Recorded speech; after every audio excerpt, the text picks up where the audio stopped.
Nick Robertson, a guy who's made an awful lot of noise and has complained quite a bit about his lot in life as a Leaf, wanting a trade, reiterated he still wanted a trade. However, he ends up signing a 1-year deal at a pretty cheap rate with the Leafs. What did you make of this deal? And, do you agree with his assessment on trying to get out of there? Because that left side in Toronto, that's a good competition for a kid like this. What do you make of this whole saga and him signing this deal? Well, they need him to be the player they thought he was going to be all this time. Imagine he actually worked out the pressure it would take off of them, not having to go and acquire somebody else. So he needs to be what they wanted him to be. And I think this is kind of the time to figure out if he's going to do it or not. He may be the first person in history to try to hold out or complain and then get a minimum deal. It was like the worst. It was like the worst negotiation ever. And he doesn't have a lot of legs to stand on here. It's kind of like the last person that's on the Leafs that should be complaining about anything should be this guy. Mm-hmm. Right? So on one hand, I get it. He wants more, but he, it's kind of a give and take relationship. I don't think he's earned it.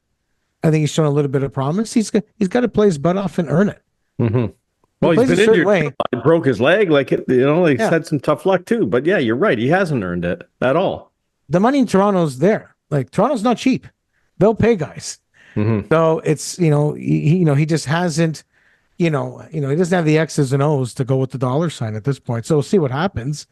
But at some point, I kind of feel like this is the year they decide if he's part of that future, or maybe he's best to get flipped, because a lot of people think this deal is sort of setting up for him to be flipped to help them make some cap space.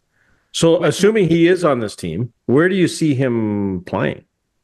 So, what's weird? Remember when Nyes got called up the first time? Mm-hmm. I had said he should be on the second line and then the first. People thought that was ridiculous, right? When you're on the third and fourth line, there's not enough talent there. Sometimes you need people around you to get you the puck or you to get them the puck.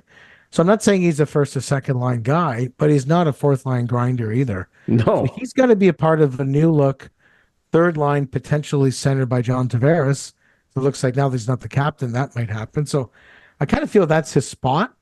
And then after that, does he step up if someone's injured or something? But kind of not good enough to be on the first or second, but he's not fourth line material.